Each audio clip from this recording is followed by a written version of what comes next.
Hey guys, I'm Dee Harris, and welcome to another episode of Hanging Out with Dee.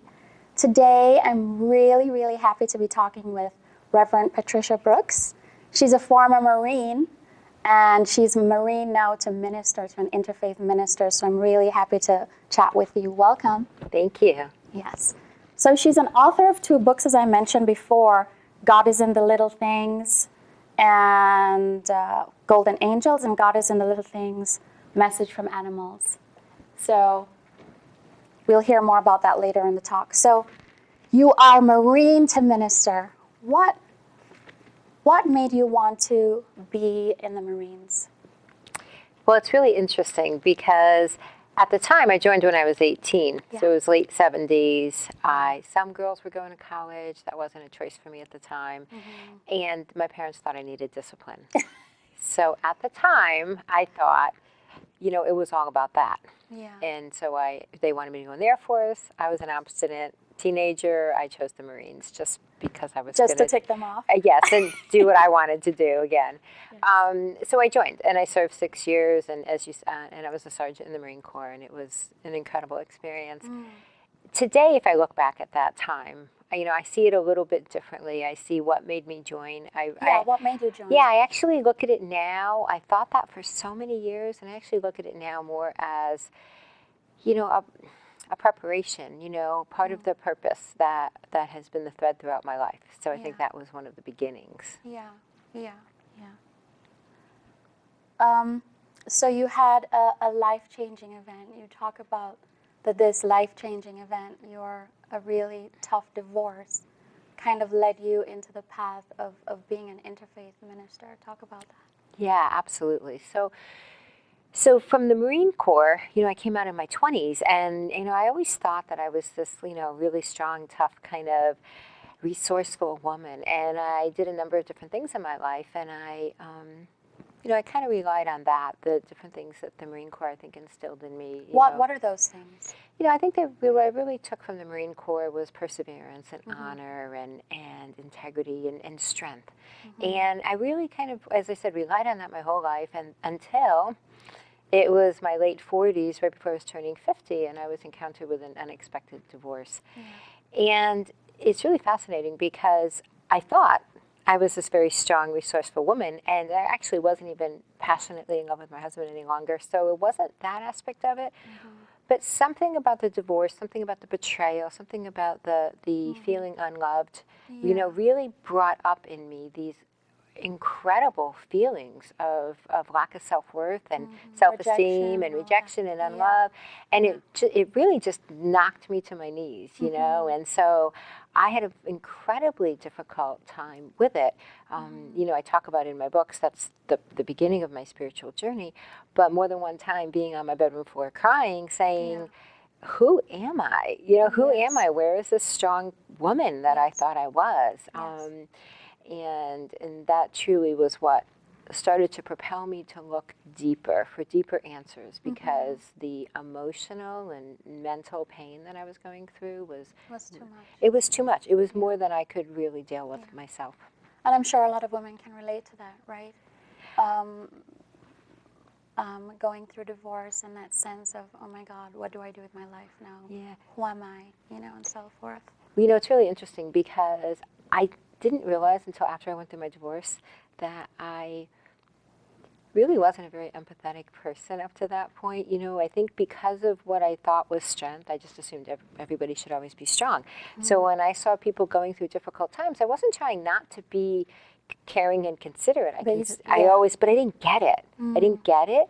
And then in about halfway through, where I was really feeling at my worst, I got this unexpected text from a male cousin in California, very macho male cousin that I hadn't heard from in a very long time. And he said, how are you? And I'm like, I'm fine. And then he asked me a question about the divorce. So he had previously been divorced a few years before, and I said, I'm doing pretty well. I didn't really say much. And then his next text was literally life-changing for me. And his next text to me was, may peace find you and wrap you like a warm blanket. Oh, my God.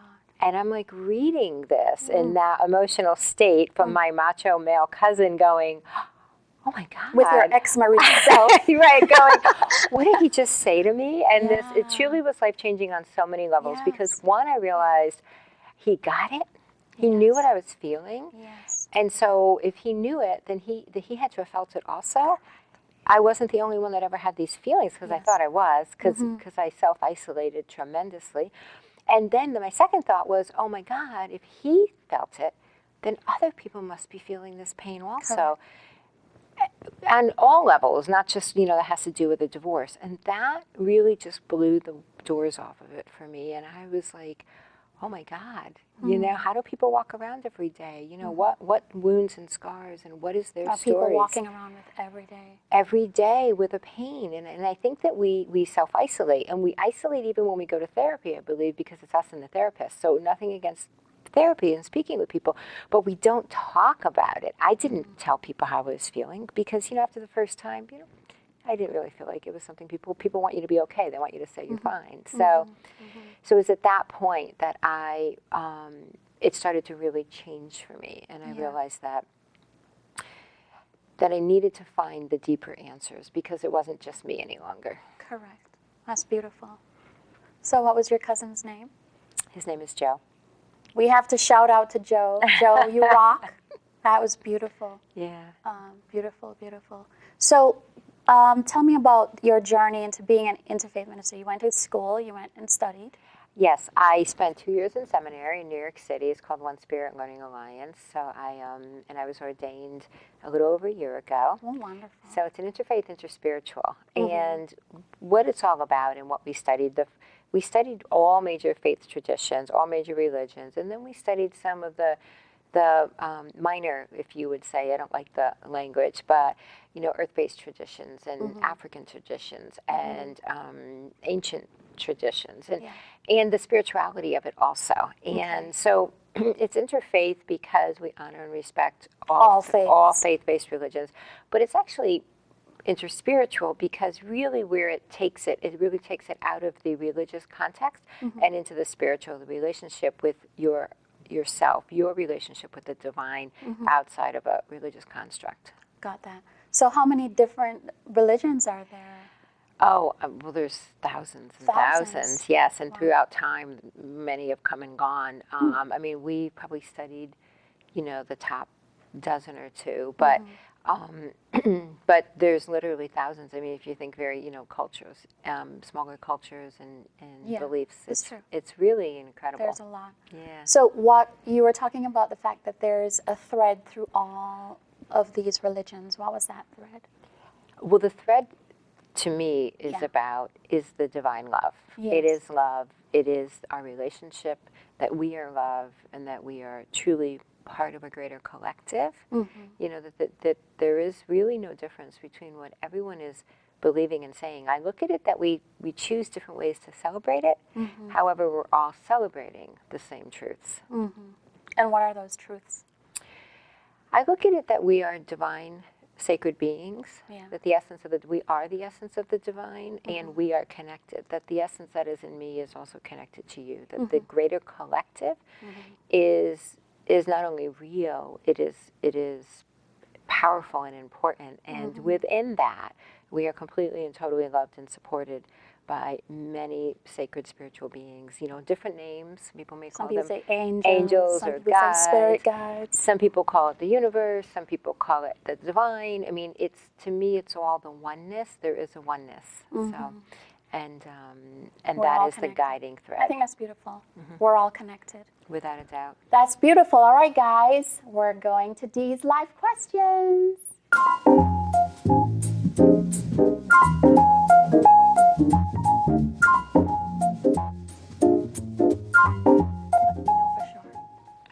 All right. So, Reverend Patricia, what do you know for sure? What do I know for sure? I know that I am a divine sacred being. Yes. And that you are too. Oh, that's beautiful. And what does it mean? For our listeners who don't know what a divine sacred being means, what does that mean? Well, first and foremost, it means that you're valuable and you're worth it. It means that the essence of spirit, your soul, God, divine, is within you, that it is not only an aspect of you, it is who we truly are. Wonderful. We should just stop and pause and just let that soak in. That is beautiful. That's who we are. Wonderful. And what does it mean to live a purposeful life? In our pre-show chat, we were discussing purpose. Right. And you were saying that you didn't believe that we have just one purpose. Yes. Go ahead and talk about that. Thank you so much for asking that, because I feel like we really, unfortunately, or sometimes get in our own way too much. Everyone talks about what's your purpose, what's the divine purpose of your life.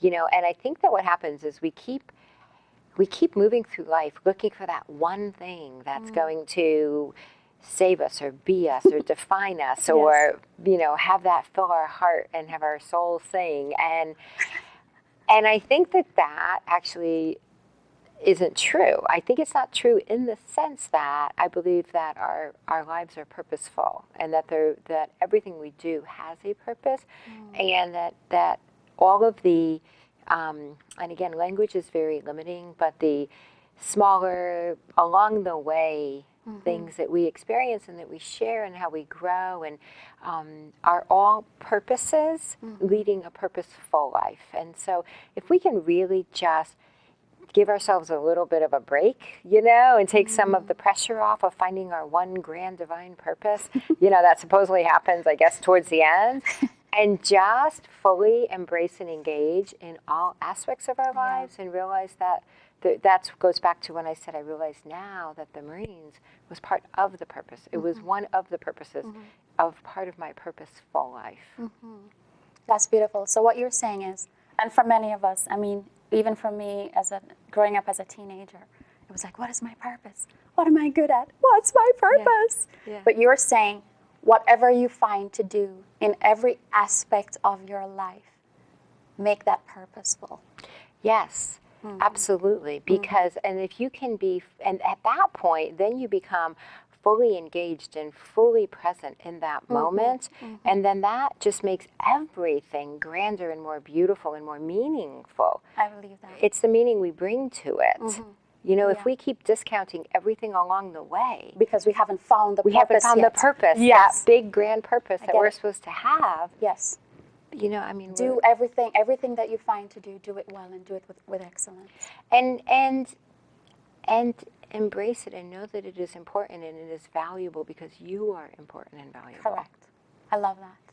That's beautiful. All right, guys. It's time for I Don't Like That, Mom.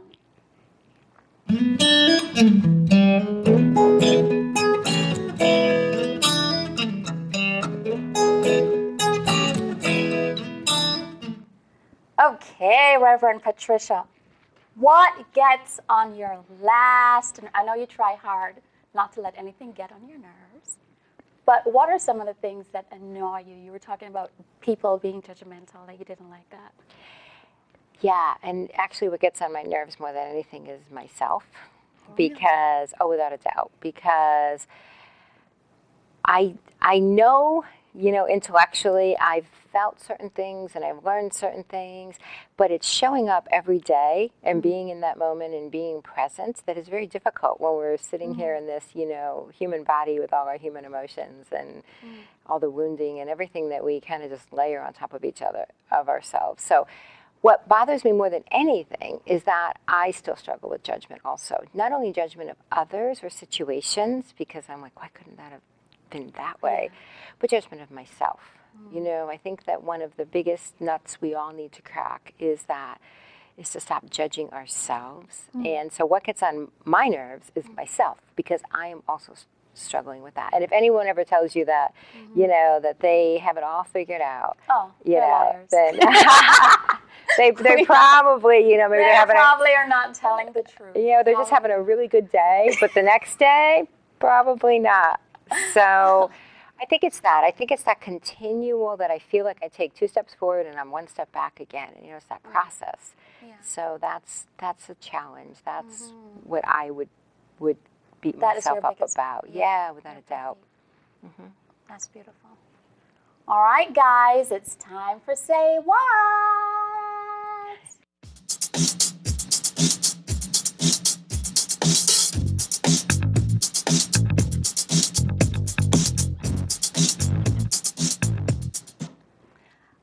Okay, so Reverend Patricia, as you all know, the Say What portion gives our masters an opportunity to speak to you about their area of expertise, something that they want to, a little nugget that they want to leave with you before the show is over. So let's go into our first graphic.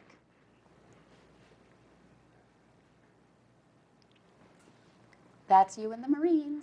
The feeling of separateness, awakening to your sacred self. So you said the first point is that feeling of separateness. Yeah, so what I'd like to share really, I think, is part of my purposeful life is, as we talked about, that we're sacred divine beings. And I think that the first thing that, it's a really big nut to crack, but the first one is that we are dislocated from our spirit. That we have a lot of the anger and the stress and the upset that we have is because we feel that there is a division between us and the divine, and that is simply not true. We can't separate from ourselves. So when you say we can't separate from ourselves, you're saying that the divine nature is in us, and therefore we cannot be separated from it? Yes, and I heard a really great analogy the other day. So if you think of the divine as the sun, yes, and you think of all of us as rays of the sun, which is true. Yes. We are the divine, even as we're radiating out and we're separate in our own rays. You can't separate the sun ray from the sun. Okay. And that is the truth of the essence of our divine nature, of our divine essence. And so the feeling of separateness is what I believe causes the stress, the depression, any of the less than love emotions that we encounter. Beautiful. Next graphic. Awareness of more. Awareness of more. Tell me about that. I think that we are so much more than we think we are. The problem, I think, and problem is a judgmental word, the situation that we find ourselves in, there's judgment in everything. Our language is very judgmental. It is, yes. So put a part of it on that.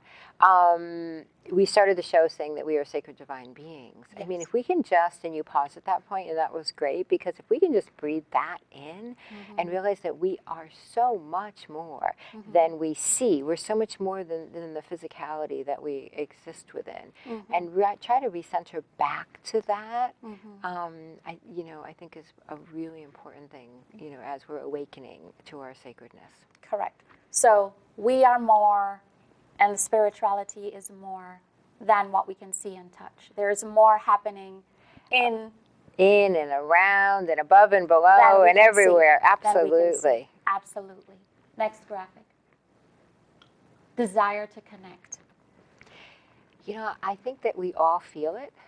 I think that there's that stirring, there's that something inside of us that we know there's more, and we want to be able to connect to it. Yeah. And I think that it's really important as divine sacred beings that we allow ourselves to do that we acknowledge and honor the sacredness within us and know and pay attention when we have those feelings because we're So what does that mean? Guided. What does that mean to like Joe the plumber when you say connect with our sacredness? How does someone do that?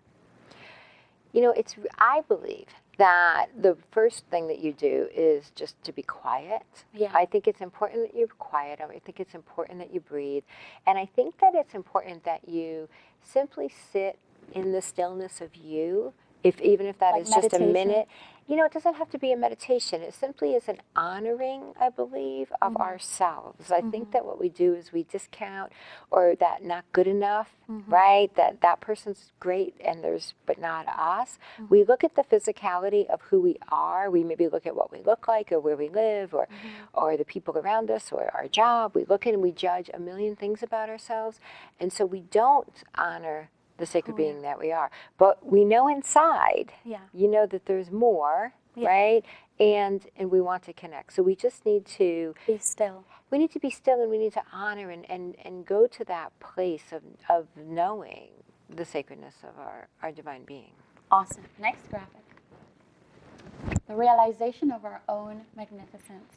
Yeah. Well, that's really what, I guess what I we're went saying. into the next one too. That's really who we are, right? So if we can just really breathe that in, if we can really own that, I think that part of, when we talked about judgment before, I think we're our own worst enemies, and not only do we judge everything around us, we judge ourselves so tremendously. We don't give ourselves a break at all. We're very, very quick to beat ourselves up about everything we do wrong, instead of, it's not about being boastful, it's simply about just being and honoring the sacredness of who we are. Yeah. And if we can just be in that, even a moment in time, then I think we start connecting more and we start realizing our magnificence more and more. Awesome. Next graphic. The expansion and appreciation of life. Yeah. So why that is so important is because it goes back to the oneness we talked about before. It goes back to the connection. So as I can own my sacredness and you can own your sacredness, and I can really look at you and see the divine sacred being that you are and know that, whether I see the physicality of Dee, I can then, I talk about looking through our spiritual eyes, I can see and know you as a spiritual, beautiful spiritual being. I believe that expands out, and it's not just the humans, it's the animals and the plants and the rocks and all the living beings on the earth, that I think that also allows us that greater appreciation, and then allows us to be in that more and more. Yeah, I think that comes from a place of love as well, Without a doubt. I mean, that is 100% love.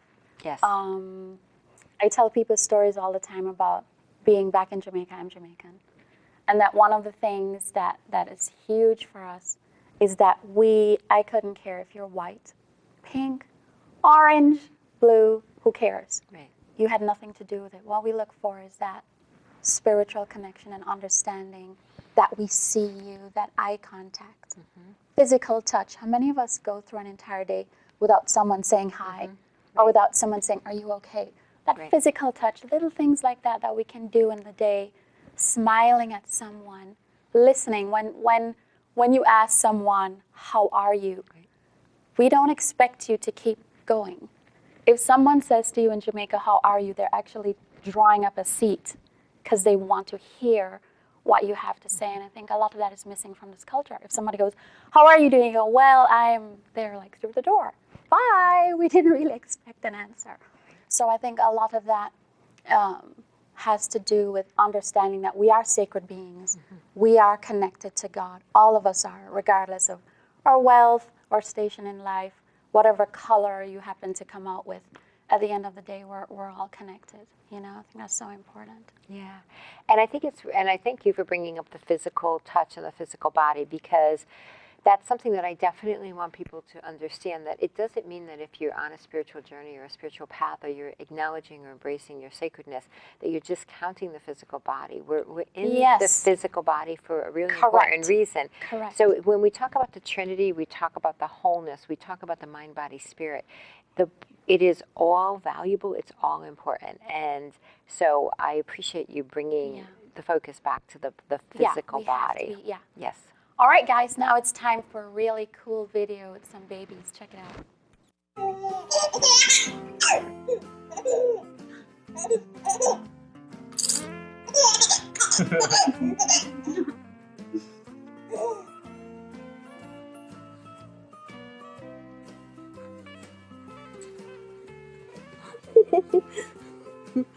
You okay? You okay?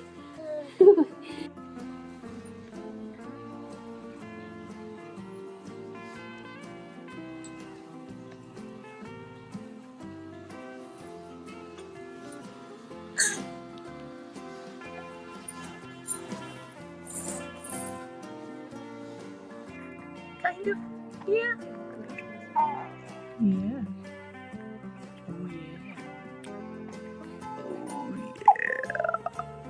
They've both got super wide. Oh, yeah. You're so...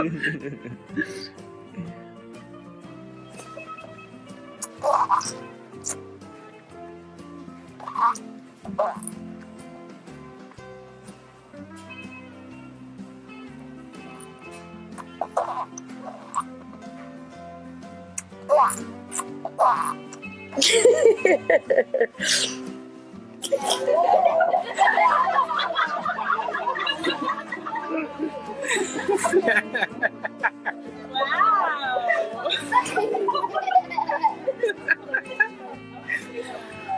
Oh my goodness. This is like the best date ever.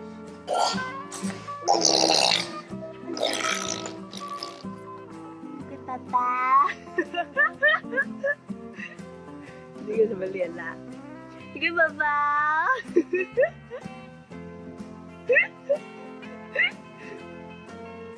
你個爸爸。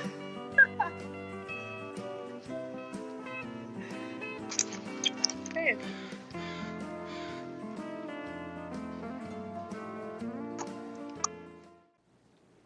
Reverend Patricia Brooks, thank you so much for coming. It was a pleasure having you.